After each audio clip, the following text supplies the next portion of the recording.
15장 31절 말씀입니다. 고린도전서 15장 31절 말씀, 신약성경 283면에 있습니다.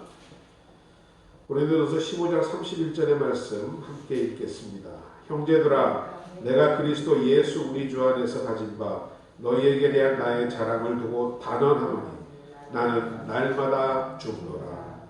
아멘.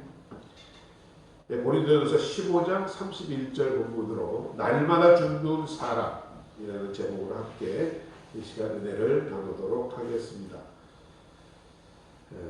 우리 교회는 수요 기도회 때 하고 새벽 기도회 때 성경을 차례대로 한 장씩 묵상하며 말씀을 나누고 있습니다. 말씀을 전하는 제 나름대로 참 많은 은혜가 있습니다. 성경 본문을 임의대로 정하는 게 아니고 차례로 통독하듯이 읽어가면서 말씀을 나누는데 참 그때마다 꼭 적절한 말씀을 주시는지 은혜로울 때가 참 많이 있습니다. 그러나 여러분, 그런 은혜가 처음부터 쉽게 주어지는 것은 아닙니다. 본문을 펴놓고 읽어볼 때 처음에는 막막한데 그날 주신 말씀을 붙잡고 기도하면서 또 씨름하면서 묵상하면서 준비를 하다 보면 기막힌 은혜를 주어지곤 합니다. 창세기 23장을 우리가 강의할 때였습니다. 창세기 23장 내용은요, 사라가 127세에 죽었다는 것하고 남편 아브라함이 막벨라굴에 매장되었다는 이야기밖에 없습니다. 참 설교의 주제를 찾기가 너무도 어려웠습니다. 그 내용 가지고는 은혜 받고 은혜를 끼치는 설교를 하기가 대단히 어려웠습니다. 이 막막한 본문을 가지고 안 할 수는 없고 대책 없이 씨름하다가 죽음이라는 것에 대해서 생각을 해보게 되었습니다. 언제일지는 알지 못하지만 저도 여러분도 언젠가는 죽는 날이 옵니다. 그런데 과연 내가 죽을 때에 이 창세기 23장의 본문과 같이 아브라함, 사라와 같이 몇 살 때 어디에 죽었다라고 기록이 남을 사람인가라는 생각을 해보았습니다. 그런 죽음에 대한 이런저런 생각을 하다 보니 한동안 내가 이 죽음에 대해서, 나의 죽음에 대해서 잊고 살았구나 하는 것을 깨닫게 되었습니다. 모세는 시편 90편 12절에서 이렇게 말씀합니다. 우리에게 우리 날의 계수함을 가르치사 지혜의 마음을 얻게 하소서라고 기도하고 있습니다. 잠깐 있다 언젠가는 반드시 죽게 되는 것을 알고 그것을 늘 대비하는 사람이 지혜 있는 사람이다라는 말씀 아니겠습니까? 성경은 우리의 남을 날을 세워보는 것이 지혜의 마음을 갖는 것이라고 분명히 말씀합니다. 우리들의 어리석음의 뿌리는 이와 같이 내 자식이 죽을 수 있다라는 사실, 내 자신의 죽음을 잊고 사는 것에서부터 시작한다라고 해도 과언이 아닙니다. 여러분, 사람은 나의 죽음을 생각할 때에 지혜로워지고 그 영혼이 아름다워지는 줄로 믿습니다. 여러분 잘 아시는 세계 역사 가운데서 가장 넓은 영역을 정복했던 그리스의 알렉산더 대왕은 아침에 일어날 때마다 자신의 종에게 부탁을 했다 합니다. 그 종이 대왕을 만나면 제일 먼저 대왕님도 언젠가는 죽는 날이 올 것입니다가 아침 인사였습니다. 아침 인사가 그래 라고 생각할지 모르겠지만 알렉산더 대왕은 그 말을 듣고 참으로 지혜로운 말이요 은혜로운 말이라고 생각을 하며 날마다 그 말을 듣고 하루를 시작했다라고 합니다. 한때 우리는 웰빙해서 참 잘 먹고 잘 사는 것에 대해서 많이 집착을 했습니다. 무엇을 먹어야 보다 더 건강해지고 보다 더 활기찬 생활을 할 수 있고 어디서 살아야 보다 나은 삶을 살 수 있다라고 여기며 살았습니다. 그러나 그 후에는 well dying이라고 해서 어떻게 죽어야 잘 죽는지에 대해서 사람들은 관심을 갖게 되었습니다. 따라서 이제는 잘 산다라는 말과 잘 죽는다는 말은 거의 같은 의미가 되었습니다. 여러분, 잘 죽는 사람이 잘 사는 사람인 줄로 믿습니다. 잘 죽는 것을 떠나 잘 살 수 없습니다. 잘 죽지 못하면 절대로 잘 살 수 없습니다. 특히 우리말 중에 죽기 살기로란 말이 있죠. 그 말 속에 죽기로 살아야만 잘 산다는 뜻 아니겠습니까? 우리도 전부 한때는 학생들이었습니다. 학창 시절이 있었습니다. 정말 그때 죽기 살기로, 공부할 때 죽기 살기로 했다면 남은 평생을 지금보다 더 나은 삶을 살 수도 있었습니다. 그리고 공부할 때 죽기 살기로 했다면 지금보다 더 유용하게 하나님의 쓰임을 받을 수 있었을 수도 있습니다. 그런 후회들을 모두 갖고 있습니다. 하지만 이미 늦은 일입니다. 시편 1편을 보면 복 있는 사람은 악인의 꾀를 쫓지 않는다라고 합니다. 악인의 꾀를 쫓지 않는 삶이 무엇인가? 그것이 바로 죽기 살기로 열심히 사는 삶 아닐까? 꾀를 부리지 않는 삶. 세상에서 가장 그래서 어리석은 사람이 꾀 부리며 사는 사람입니다. 세상의 꾀가 왜 어리석음이 되는지 아십니까? 꾀는 죽기 살기로 하는 일을 피하기 때문입니다. 사람은 잘 죽어야 하는데 꾀는 그것을 무조건 피하게 하려고만 합니다. 그래서 제 꾀에 제가 넘어가 복이 없는 사람이 되고 말기 때문인 것입니다. 우리들 중에도 보면 참 성실히 열심히 누가 보든지 안 보든지 행하시는 분들도 있지만 세상 일이나 교회 일에 약간씩 꾀를 부리시는 분들도 없지요? 없다고 저는 믿고 있습니다. 사람은 이와 같이 교회 일이든 세상 일이든 꾀 부리는 것은 어리석다는 것을 깨달아야 할 줄로 믿습니다. 꾀는 바로 죽음이라는 것입니다. 꾀 부리지 않는 것이 지혜라는 것입니다. 악인의 꾀를 그래서 쫓지 않는 자는 생명이요 축복을 받을 자라고 시편은 말씀합니다. 우리가 복하는데 세상 사람들은 5가지 복을 이야기합니다. 그 첫 번째가 목숨, 수입니다. 두 번째가 부귀고 세 번째가 감령, 건강하고 마음이 편한 것을 얘기합니다. 네 번째가 유호덕이라고 해서 덕을 좋아하며 즐겨 덕을 행하는 삶이라고 합니다. 그리고 마지막이 고종명이라고 하여 내 수명을 다하고 편안하게 죽는 것. 이것을 인간의 생사화복의 오복이라고 합니다. 그런데 세상이 말하는 오복은 이와 같이 육신적이고 현세적인 복뿐입니다. 나나 부귀를 누리며 평안히 살다가 잘 죽는 것이 복이다라는 것입니다. 결국 그러한 복은 여러분 죽으면 끝나는 것입니다. 아버지 하나님을 찾지 않고 영을 찾지 않고 내세의 영생을 얻지 못하면 죽으면 끝나버리는 것입니다. 오늘 호화스럽고 편안하고 남들보다 잘 살았을지 모르지만 내일 죽어 없어지면 무슨 소용이 있습니까?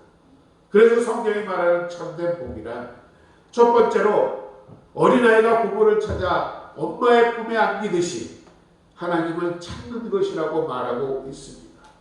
하나님은 우리의 아버지시여 복의 근원이신 줄로 믿습니다. 그러므로 하나님을 찾지 못한 사람은 아버지를 잃어버린 사람이요 복의 근원을 찾지 못한 사람인 것입니다. 그래서 그 사람은 모든 것이 풍성해 보일지 모르지만 그에게는 아무것도 없는 사람인 것입니다.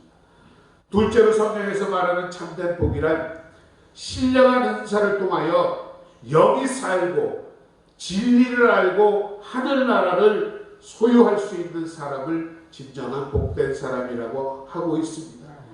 이런 사람은 영이 삶으로 천국과 영원한 것을 소유한 참된 복된 자가 될 수 있다는 것입니다.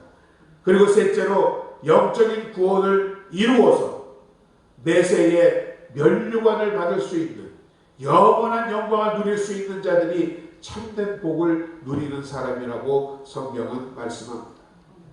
로마서 8장 18절은 말씀합니다. 그렇기 때문에 생각한데 현재의 고난은 장차 우리에게 나타날 영광과 좋게 비교할 수 없다라고 바울 사도는 단정적으로 말하고 있습니다.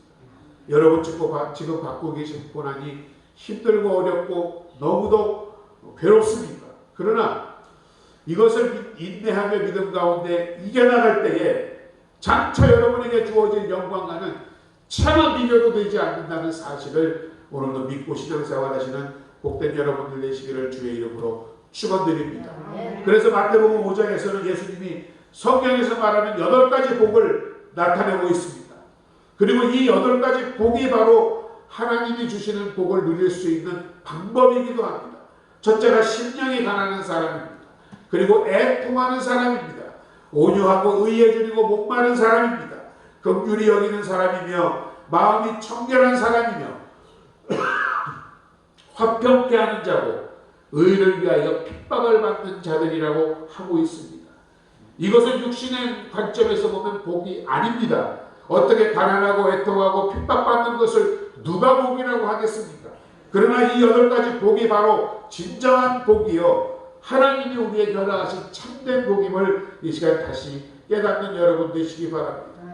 그래서 우리가 이런 악인의 꾀를 쫓지 아니하고 참된 복을 누리는 사람이 되기 위해서 우리에게는 꼭 죽여야만 하는 것들이 있습니다. 꼭 죽어야만 하는 것들이 있습니다. 그것은 특별히 우리의 잘못된 습관과 좋지 않은 성격입니다. 죽어야만 하는 잘못된 습관, 고쳐야만 하면 좋지 못한 성격, 없는 사람 세상에 없습니다. 바울도 고백했습니다. 로마서 7장 24절에서 오호라 나는 곤고한 삶이로다. 누가 나를 이 사망의 목에서 건져내랴. 내가 마음으로는 하나님의 법을 육신으로는 죄의 법을 섬기노라고 탄식하고 있지 않습니까? 그 말씀을 보면 바울이 얼마나 죽여야 할 잘못된 습관과 고쳐야 할 좋지 못한 성격을 죽이기 위해서 매일매일 나는 날마다 죽노라 하며 애를 썼는지를 우리는 알 수 있습니다. 우리의 가장 큰 문제 중에 하나는 이와 같은 죄된 습관과 옳지 못한 성격을 고치지 못하는 이유 중에 하나는 그것에 대한 진정한 아픔과 애통이 없기 때문이라는 것입니다. 그것과 싸워 그것을 죽이려고 하지도 않는다는 것입니다. 죽기 사이로 싸우지 않는다는 것입니다. 히브리서 12장에도 너희가 죄와 싸우되 아직 피 흘리기까지는 싸우지 아니하는구나 라고 말하고 있습니다. 죄에 대하여 죽어야만 의에 대하여 살 수 있습니다. 그런데 우리는 죄와 죽기 살기로 싸우지 않고 대충 싸우기 때문에 하나님 앞에서 잘 사는 복을 놓치고 있는 것은 아닌가. 부활의 아침 다시 한번 생각해보는 우리가 되기를 바랍니다. 오래전의 일입니다. 다른 교회를 섬길 때 한 집사님의 그 고백을 들은 적이 있습니다. 그 남편분이요, 식사 때마다 이 반주를 드시지를 못하면 밥을 못 먹는데요. 그리고 일주일이면 한 4일 내지 5일은 항상 취해 있었답니다. 참 그런데 문제인 것은 평소 말도 없고 그렇게 순하게 순한 그 남편 집사님이 이러고 술만 들어가면 완전히 다른 사람으로 바뀐다. 주변 사람들도 불안하게 하고 가족들을 너무나 힘들게 한다는 것입니다. 그런데 참 언제 그러냐는 듯이 술만 깨면 후회도 하고 술도 끊어야지 하지만 좀처럼 그 술을 끊지 못하더랍니다. 어느 날도 여느 날과 같이 술에 거나하게 취해 잠에 떨어져 자다가 아마 새벽에 잠시 목이 말랐던가 봅니다. 잠깐 일어나 물을 마시러 비몽사몽간에 나가는데 저쪽 한 구석에서 우는 소리가 들리더랍니다. 조용히 가서 이렇게 들어보니까 사랑하는 아내가 남편의 술을 끊기 위해 그렇게 눈물로 기도하는 모습을 보았답니다. 그것을 보는 순간 그 바깥 집사님의 마음이 얼마나 속상하고 너무도 속상해서 통곡을 하며 울었답니다. 그리고 내 힘으로 정말 할 수 없다면 정말 나도 하나님께 한번 기도해 볼까 하는 생각이 들었다고 합니다. 그 후로 아무리 노력을 해도 그렇게 끊어지지 않던 술이 쳐다보기도 싫더랍니다. 냄새도 맡기 싫더랍니다. 저 한국에는 아무리 노력을 해도 술을 끊을 수가 없습니다. 하나님 도와주십시오라고 기도했답니다. 그날 이후로 평생을 마셔온 술 음주의 습관이 끊어지고 말았답니다. 끊은 것이 아니라 끊어지고 말았답니다. 이것이 하나님의 은혜요 축복인 줄로 믿습니다.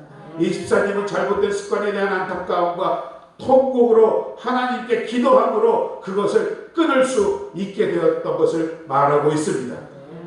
그러나 또한 우리 주변에는 왜 이렇게 불만이 많은지 화를 벌컥벌컥 내는 사람들도 있습니다. 그 화를 잘 내는 사람들은 대부분 그렇게 말을 해요. 자기 화낼 거 다 내놓고 말이야. 아이고 나는 뒤끝 없어. 그리고 스스로만 풉니다. 상대방의 상처를 받든지 말든지. 자기는 뒤끝 없다고 생각하는 사람은 이런 자신의 허물을 합리화하는 것뿐입니다. 그것을 안타까워하며 끊고 그 화내는 성질을 죽이려는 하는 마음이 없는 사람입니다. 평생 뒤는 깨끗하지만 앞이 깨끗하지 못한 부끄러운 삶에서 벗어날 수가 없는 것입니다. 합리화시키지 말아야 합니다. 나의 잘못된 습관, 잘못된 성격, 이것은 주님 앞에 내어놓고 밝히고 죽여야만 합니다. 사도 바울과 같이 어느 집사님과 같이 안타까워야만 해야 합니다. 그래야 그것을 죽음으로 잘 살 수가 있다는 것입니다. 유명한 한동대학교 김현길 총장님이 한동대를 세울 때의 예화입니다. 초창기에 학교를 건립하는 것이 참 쉽지 않았다 합니다.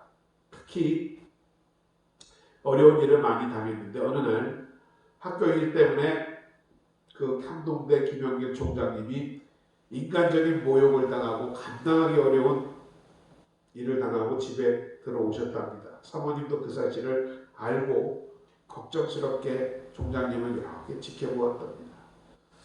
보통 사람들 같으면 식사도 잘 못하고 잠도 이루지 못했을 텐데 이 총장님은 들어오시자마자 아무렇지도 않게 다른 때보다 더 식사를 잘 하시고 코까지 콕을 불면서 한잠을 주무시더랍니다.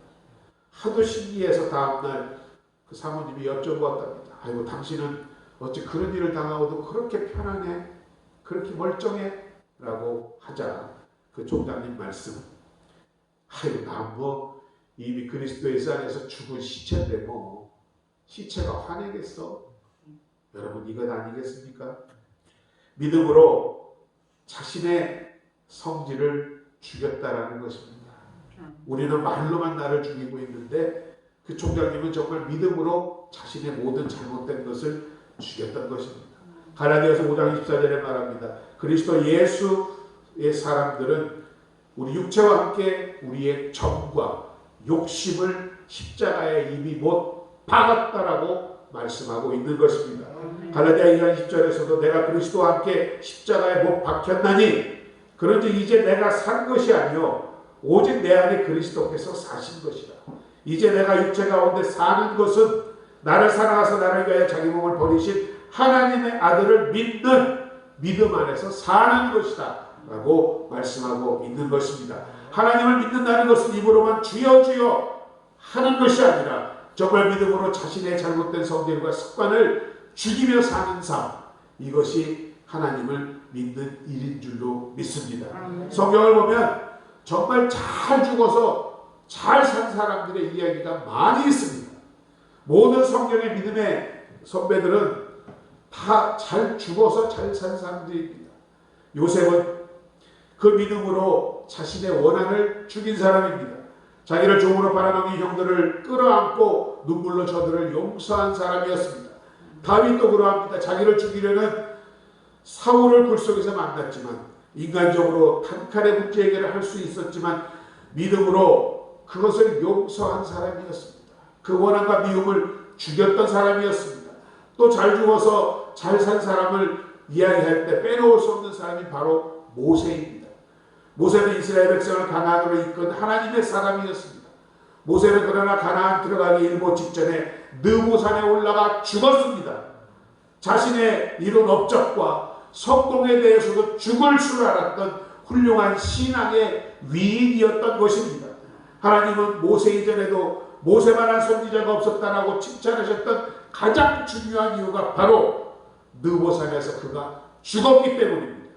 그와 같은 큰 일을 이루고 느보산에서 죽었기 때문에 그는 영원히 살 수가 있었던 것입니다. 예수님은 말씀하십니다. 누구든지 나를 따라오려거든 자기 십자가를 부인하고 자기를 부인하고 자기 십자가를 지고 나를 좇을 것이라고 말씀하고 있습니다. 자기를 부인하는 것, 그것이 바로 십자가를 지고 죽는 것입니다. 우리 신앙의 정점은 그래서 나를 부인하는 것입니다. 나를 십자가에 못 박는 것입니다. 하나님의 말씀대로 내 정과 욕심을 십자가에 못 박는 것입니다. 나를 부인하고 하나님을 인정하는 것입니다. 하나님을 긍정하는 것입니다.